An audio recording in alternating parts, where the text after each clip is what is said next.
il y a un travail à faire sur plein de dimensions. Comme vous avez parlé par exemple de la question de serrer les mains et tout ceci. Mais on a fait un travail gigantesque dans les communautés musulmanes pour qu'aujourd'hui je puisse dire mais il n'y a absolument aucun problème à serrer la main d'une femme ou à serrer la main d'un homme. Il n'y a aucun problème pour une femme d'aller voir un médecin homme quand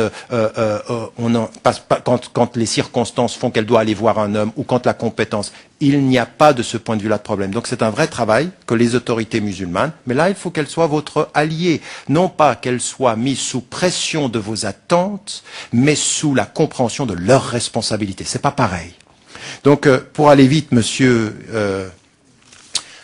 je suis un peu, enfin pas vraiment, surpris de votre intervention, mais vous déterminez, monsieur, le fait que je viens de Suisse, que la lumière vient de Suisse. J'ai été invité avant le vote de dimanche, donc la lumière s'est faite après, si c'est cette lumière que vous perceviez. Et de dire la falsification de mes citations, j'aimerais bien savoir, monsieur, au bout du compte, combien de mes ouvrages vous avez lus et combien de mes interventions vous avez suivies. Monsieur, celui qui est en face de vous aujourd'hui n'est pas un prédicateur islamiste suisse. C'est un professeur d'université à Oxford, dont les livres sont étudiés dans 80 universités américaines, monsieur, 80 universités américaines, mais monsieur, qui depuis les 8 dernières années a été interdit de parole dans toutes les universités françaises. Posez-vous la question de savoir où est la liberté d'expression, cher monsieur. Plutôt que de me dire que j'ai un double discours, il faudrait savoir si la France est en train de perdre ses valeurs d'ouverture dans le débat critique.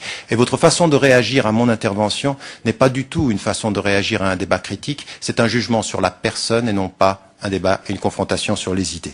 Donc je réponds, cher monsieur, à votre intervention que j'espère, non, que la lumière, cette dernière lumière ne viendra pas de Suisse, qu'il y aura vraiment un véritable réveil. Vous savez ce que j'espère pour la France, monsieur, parce qu'on m'a posé la question de savoir un jour si j'aimais la France. J'aime la France de sa tradition et de ses valeurs quand elle est en cohérence avec elle-même, mais non pas pour un discours qui trahit ses valeurs au nom de simplifications comme celle de je viens d'entendre. Votre jugement sur la personne m'impose de ne même pas vous répondre, parce que je ne considère que c'est insultant ce que vous venez de dire. Dernière, pour continuer sur mes arguments, cher monsieur, vous avez eu une attitude qui montre où est le problème. Vous avez pris un livre et vous dites voilà un livre qui est, et vous l'avez vous-même qualifié, de la tradition salafi. Vous avez parfaitement raison. Il y a des livres de la tradition salafi qui sont en France. Mais je vous avais répondu avant même que vous n'apportiez l'argument en vous disant c'est une tradition parmi d'autres. Et cette tradition parmi... Alors attendiez, cette tradition parmi d'autres. Aujourd'hui, des femmes et des hommes, en France, peuvent revenir à l'islam sous des pressions d'hommes, sous des pressions familiales, sous des pressions communautaires, c'est tout à fait vrai. Ou simplement par des décisions personnelles, parce qu'elles se coupent de leur passé, comme on l'a dit, ça peut être psychologique, tout arrive. C'est plus complexe que cela. Elles y viennent. Et tout à coup, leur autorité, parce qu'on idéalise l'Arabie saoudite et l'autorité religieuse de là-bas, parce qu'on pense que tout vient de là-bas, et que les livres sont mis à disposition parce qu'on y met beaucoup d'argent en Arabie saoudite pour distribuer des livres, eh bien, on a cette interprétation-là. Moi, je n'ai pas dit qu'il fallait respecter l'autorité. J'ai dit faites attention. J'ai été très précis de ce point de vue-là et j'aimerais, s'il vous plaît, que vous m'entendiez dans la précision de la formulation. Ne mettez pas des autorités les unes contre les autres. Utilisez l'autorité que vous avez à votre portée pour faire changer les compréhensions. Alors, permettez-moi de... Il n'y a pas de contradiction. Je vais vous expliquer. Laissez-moi juste terminer. Je vais vous expliquer. Aujourd'hui, ma position par rapport à l'islam à travers le monde, et en particulier en Occident, est de remettre en cause la lecture salafi littéraliste. Vous m'avez aussi posé la question de savoir où je me situais.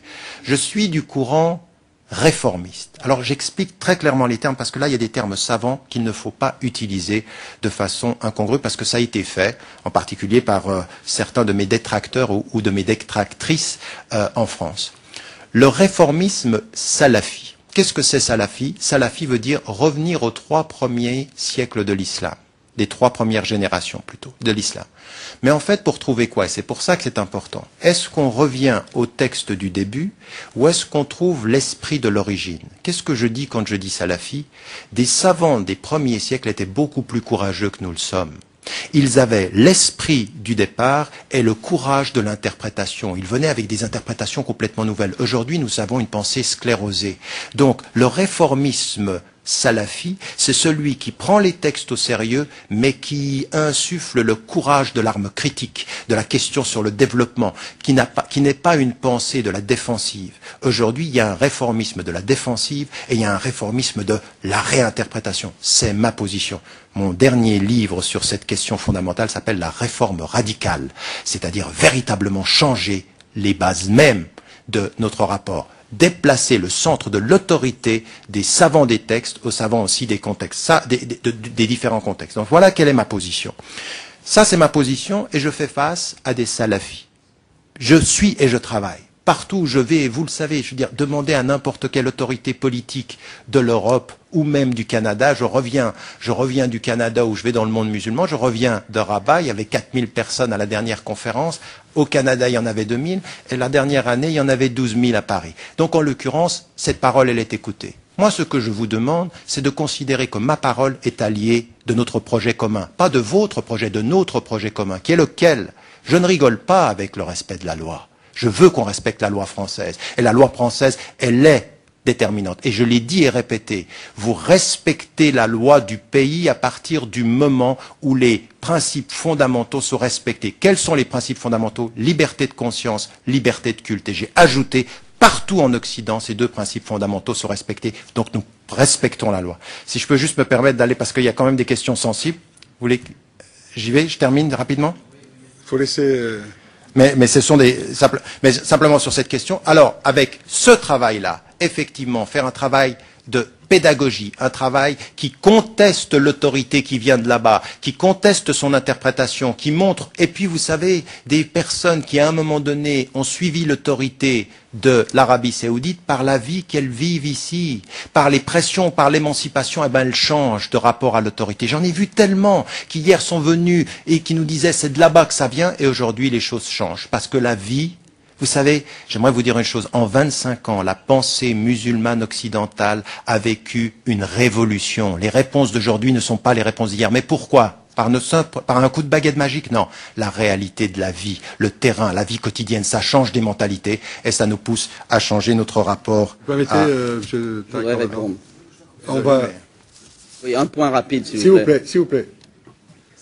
Il y a les intervenants. Je vais t'inscrire.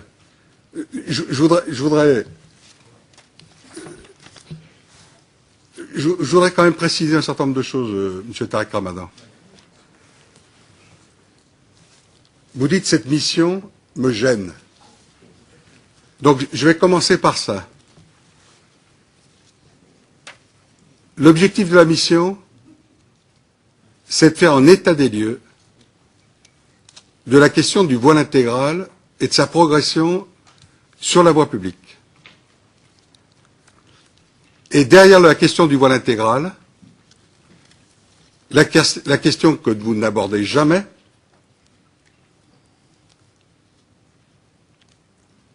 selon l'appréciation que nous avons depuis, confortée par les auditions depuis le mois de juillet, c'est premièrement, le voile intégral n'est pas un signe religieux. Et surtout, elle est sous-entendue par une dérive intégriste et fondamentaliste. Donc, vous dites, cette mission me gêne. Or,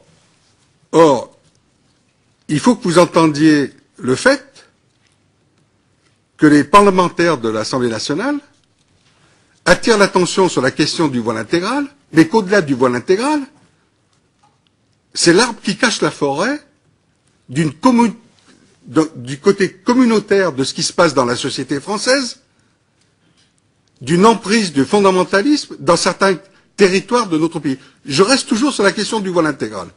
Donc ça, c'est ma première réflexion.